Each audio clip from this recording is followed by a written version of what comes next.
Aujourd'hui, il devient de plus en plus facile de créer un film. Il suffit juste d'avoir une caméra, un micro et un ordinateur pour avoir un rendu plus ou moins professionnel. Mais ce n'est pas tout ça qui va différencier notre vidéo des autres. Pour le faire, nous aurons besoin de faire un montage. Il existe 3 étapes en cas général pour faire une vidéo. La pré-production, c'est là où on va écrire notre projet et développer nos idées que nous possédons pour la vidéo. Il existe plusieurs styles pour le faire. D'autres écrivent mot pour mot ce qu'ils vont faire ou dire dans la vidéo, ou d'autres tout simplement écrivent des points clés qu'ils auront besoin dans leur vidéo. Ensuite, nous avons la production. C'est là où tu prends ta caméra et tu tournes ta vidéo. Au sortir de là, nous avons des fichiers médias, donc des vidéos et des images qui nous amèneront finalement à la dernière étape qu'on appelle la post-production. Celle-ci sert à faire le montage et les effets spéciaux. Le montage est une partie très importante car la majorité des vidéos que tu vois sur le net ou à la télé sont montées. Et si tu ne t'aperçois pas qu'elles sont montées, c'est que le montage a été très bien fait. En gros, le montage sert à donner du rythme à ta vidéo. Tu peux bien avoir un bon script, de bons acteurs, mais si tu n'as pas un montage travaillé et que ta vidéo n'est pas rythmée, tes spectateurs risquent de s'ennuyer et peuvent passer à autre chose. Alors il faut soigner ton montage et avoir une vidéo rythmée et dynamique.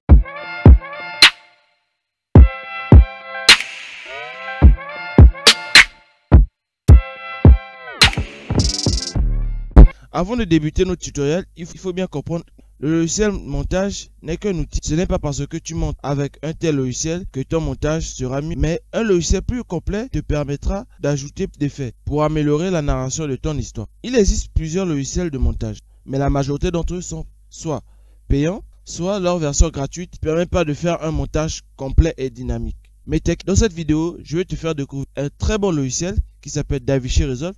Donc, pour ce faire, si tu ne l'as pas, je t'invite à aller dans la description pour télécharger ce logiciel, sa version gratuite. On a d'abord l'organisation.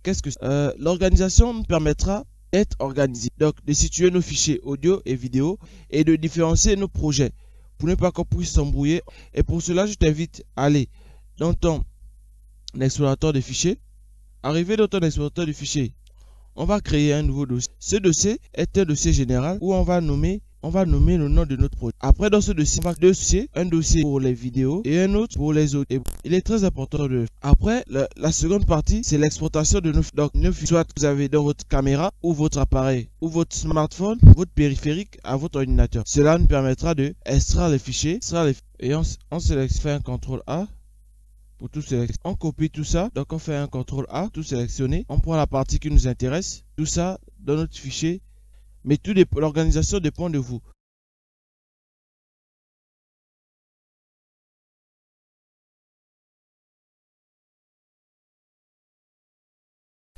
Arrivé sur cette étape, comme vous le voyez, on nous indique les anciens projets et les nouveaux projets.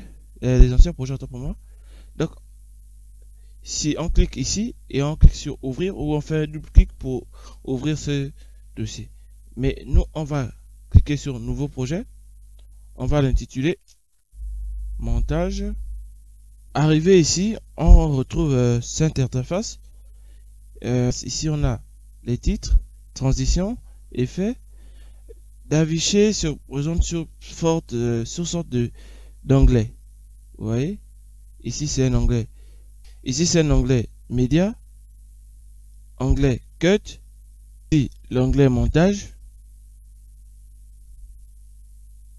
ici l'onglet fusion, on a l'étalonnage, on a Fairlight, et pour finir l'onglet pour l'exportation. Voilà, ici c'est l'exportation, Fairlight, l'étalonnage, fusion, montage, cut, et ici média. Ici c'est pour venir à l'accueil, donc au gestionnaire des projets, et là c'est pour les paramètres du projet. La résolution de la timeline, les fréquences d'image de la timeline et de lecture, et aussi le format vidéo, etc.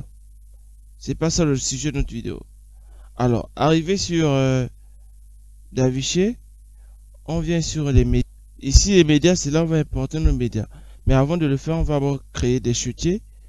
Pourquoi je crée des chutiers Pourquoi? Cela nous permettra de nous organiser sur vidéo. Je crée un nouveau chutier. Ici, je mets audio. Et ici, on part là où on a importé le fichier vidéo. Voilà. On prend tout ça, on déplace sur nos fichiers vidéo. Et on fait de même. Et on fait de même pour nos fichiers audio. Ceci nous permet de zoomer ou de dézoomer sur nos médias. Cela nous permettra d'avoir une prévisualisation tout en faisant ainsi. Alors notre point suivant, c'est la timeline. La timeline, pour pouvoir créer la timeline, il faut d'abord faire un double clic sur une vidéo, ainsi donner notre point d'entrée in. Donc on clique sur i pour in et notre point de sortie au out. Si nous voulons importer juste la vidéo, on prend ici, on déplace. Si nous voulons importer l'audio, on prend ceci et on déplace tout simplement sur la timeline. Mais si on veut les deux, on prend ici, on glisse sur notre timeline et le travail se fera automatiquement. Quand on a fait ainsi, notre timeline est créée. Et si vous remarquez bien, on va encore refaire la même opération. Voilà. Au fur et à mesure qu'on ajoute, ici, voilà. On va laisser comme ça. Vous voyez, le timeline se présente sous forme de lignes. Chaque ligne représente un type de format. Ici, nous avons le côté au-dessus, ce sont les vidéos et en dessous, ce sont des audios. Les pistes sont placées de la sorte V1, V2, V3, V4, ainsi de suite. Plus vous ajoutez, plus vous montez. Et les audios, c'est pareil. Plus vous ajoutez, plus vous descendez. Elle est aussi, donc, en résumé, notre timeline est composée de différentes pistes. Et cette piste, celle du haut représente les vidéos et celle du bas, ce sont les audios. Notre timeline commence de la gauche vers la droite. Et ici, on affiche les éléments de notre timeline. Le prochain point, c'est la manipulation des éléments. Alors, on sélectionne le clip. Ici, on peut les lier et les délier. De telle sorte qu'on peut prendre cet audio, le déplacer comme ça, et faire de même pour la vidéo. On peut sélectionner tout ça et cliquer sur supprimer pour supprimer. On va cliquer sur un autre média, comme ça. On va sélectionner un point d'entrée ici comme I, point d'entrée, et là comme out, point de sortie. Et on prend tout ça.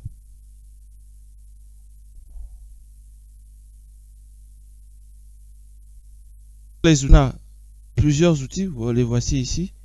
Mais les plus importants et les plus utilisés sont les outils sélecteur et le cutter. Sélection et la mode, on a le mode sélection et le mode rasoir, donc cutter pour couper. Ici, comme l'indique son nom, il sert à faire du découpage comme ceci. Et celui-là. Il nous permet de déplacer un clip comme ça.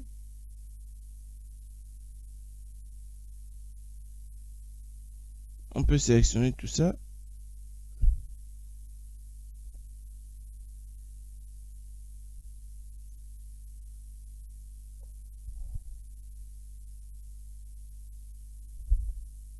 On peut sélectionner tout ça et déplacer ça ici pour faire en sorte de faire ceci.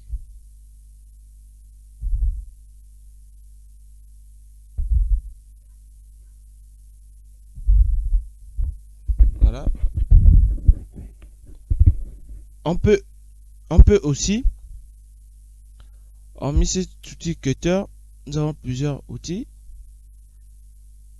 comme ici, pour lier deux plans.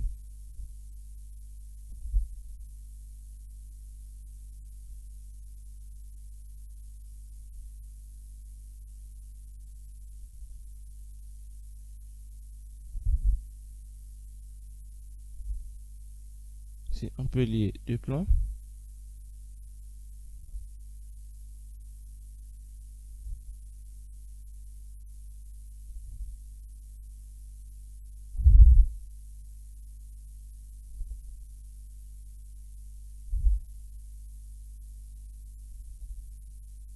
Voilà. Après ça, nous avons la performance. Si votre ordinateur n'est pas performant, comme le mien par exemple, il suffit tout simplement, c'est pas grave, il suffit de partir à lecture. Ici, à mode proxy, diminuer la résolution, soit à half resolution ou à quarter resolution. Pour moi, je préfère mettre quarter resolution. Ne vous inquiétez pas, ceci ne va pas endommager votre timeline. La résolution de votre timeline de votre fichier ne sera pas réduite, mais c'est juste l'affichage pour permettre à l'ordinateur de moins fournir d'efforts.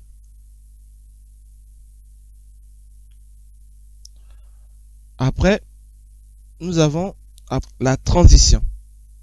Qu'est-ce que c'est? Voici ce qu'on appelle une transition. Voilà. Pour ce faire, il faut aller à la bibliothèque des effets. On clique sur transition vidéo, comme ça. On a fondu additif, fondu enchaîné, fondu flou, fondu noir, non additif, fondu vers une couleur ou le smooth cut. Mais je vous conseille d'utiliser les fondus si vous ne voulez pas saccader votre vidéo. Généralement, on les met entre deux plans à la fin d'un clip. Le titre. Comment ajouter un titre? Il existe plusieurs méthodes d'ajouter un titre. Soit on clique ici sur la bibliothèque des effets, on part simplement à titre, à la boîte outils.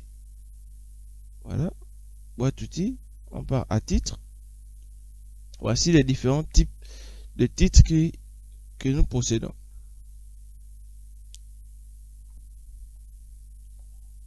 Ici, nous avons des titres fusion. Ici, des titres simples. Là, nous avons défilement. L tiers inférieur. Tiens, mais moi, je veux juste utiliser le texte. Donc, on le prend, on le déplace sur le timeline. Comme ça.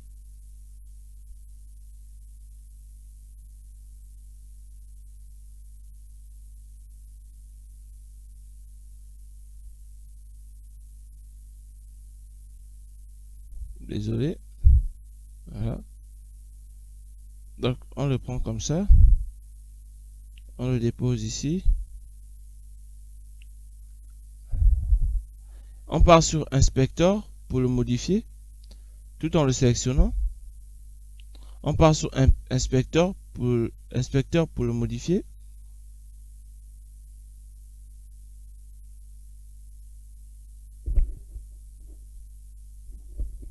Inspecteur, on clique ici pour modifier son contenu.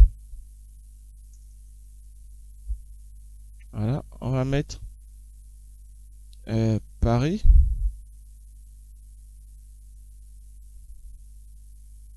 Mais dites que c'est pas Paris qui est là, mais il est sous notre image de Paris. Donc on met ici Paris. Ici on peut modifier l'écriture. On peut mettre ici en century ou gothique. Là c'est pour modifier la couleur et là c'est pour modifier la taille si on veut agrandir. Et on veut laisser ça comme ça. Si on veut agrandir ou pas. Là c'est pour modifier l'emplacement vers à gauche.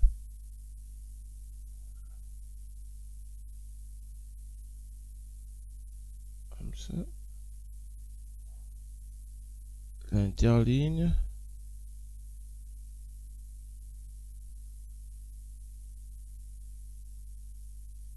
Et ici c'est pour initialiser.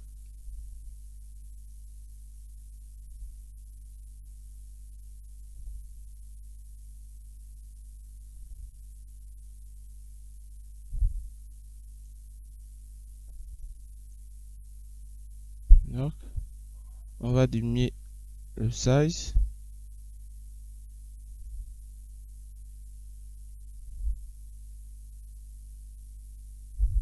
Voilà. Il fait ici.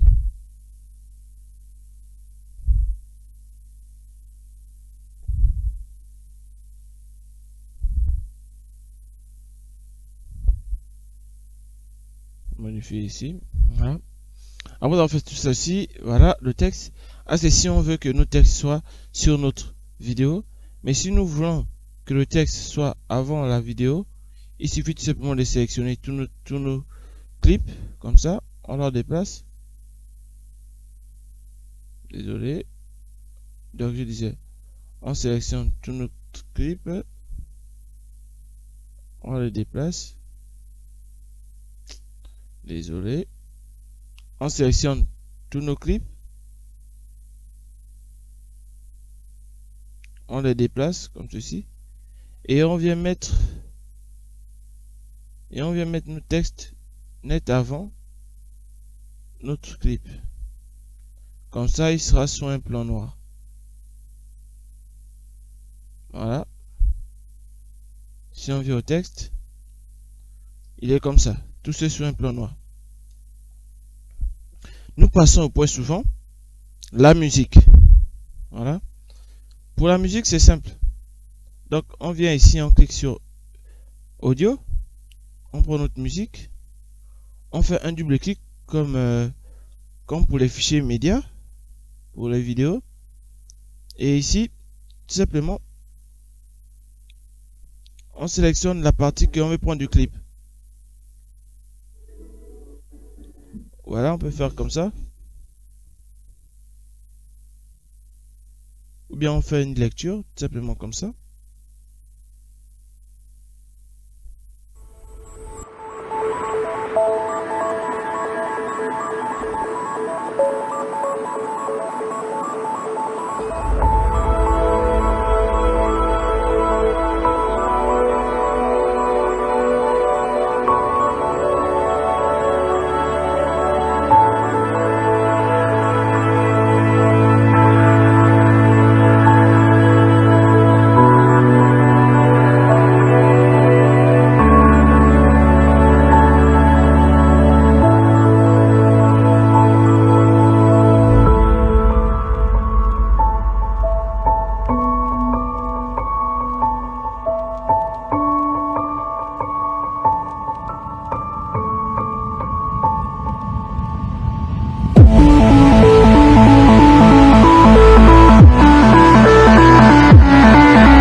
Voilà. On peut prendre par exemple à partir d'ici. Voilà. On met ici comme in pour i pour in et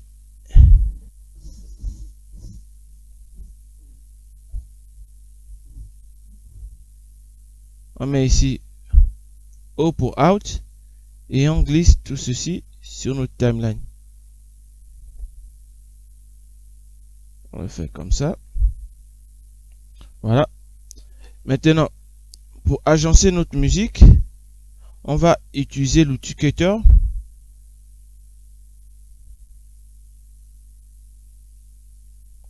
On va utiliser l'outil Cutter. Comme ça. On vient et on coupe ici. Et après, on revient sur le mode sélection. On fait ici, on supprime. Après avoir fait ceci, voilà, on peut contempler notre piste audio. Et ici, ça nous permet d'augmenter ou de diminuer les décibels de autre piste, voilà, une autre piste audio. Si par exemple on veut rendre la piste audio A1 un peu en dessous, donc inférieur à la piste audio A2, on fait comme ça. Donc on va entendre plus la piste audio A2 que la piste audio A1. Et M1 c'est le mixage entre les deux. Voilà. Et avant d'exporter notre vidéo, nous devons nous rassurer que nous n'avons pas laissé des bandes noires dans notre fenêtre montage. Donc on part sur le montage, on vérifie qu'il n'y a pas de bande noire. Donc quand nous cliquons sur ici, que elles ne correspondent pas, qu'il n'y ait pas de bande noire. Pour ce faire, donc on retourne sur notre exportation. Voilà. Ici, il existe plusieurs types d'exportation. Soit si vous êtes un YouTuber, vous voulez exporter votre vidéo pour YouTube, donc pour un format moins élevé, vous cliquez ici sur YouTube. Ici, vous met directement en codex H24. Ici, c'est le format soit QuickTime ou MP4, mais je vous conseille de mettre en MP4, c'est un format récemment utilisé à ce type d'audio. Et ici, si vous voulez, vous pouvez faire directement le téléchargement sur YouTube. Donc vous mettez la description. Si vous paramétrez tout ceci, mais tout ça c'est pas important. Ah, c'est le type d'audio, c'est stéréo, voilà. Et là vous renommez votre projet, le titre de votre vidéo. Je vais faire ici tuto par exemple, tuto. Et là c'est le chemin, là où vous voulez exporter, vous allez exporter votre vidéo. Donc on peut par exemple le mettre ici, disque local E. On vient ici, on enregistre et on ajoute à la liste d'exportation comme ça. Ou bien vous pouvez tout simplement ici à personnaliser. Personnaliser, c'est, on va dire que c'est presque le même travail. Voilà. Vous sélectionnez le nom de votre fichier. Ici, le chemin, donc la localisation. Là, le type de fichier le type de format de fichier que vous voulez exporter. Et le reste, vous laissez comme ça. La résolution que vous allez exporter, le codex. Ici, vous ajoutez à la liste d'exportation. Après avoir ajouté sur l'exportation, c'est le reste, il est très simple à faire. Vous cliquez seulement sur exporter. Et après, je vous conseille si vous avez un ordinateur qui n'est pas performant, de laisser votre ordinateur en train de faire l'exportation et de ne plus l'utiliser. Donc, parce que l'exportation peut prendre des heures. Tout dépend de la durée de votre projet et la performance de votre ordinateur. Et une fois exportée, la vidéo ne peut plus être modifiée. Si vous voulez modifier la vidéo, il faut modifier le projet dans le logiciel d'affichage Resolve. Voilà. C'était tout pour cette vidéo. Donc n'hésite pas de lâcher un pouce bleu. Abonne-toi déjà si ce n'est pas le cas. Et reste connecté. Active la cloche de notification pour ne pas louper nos prochaines vidéos.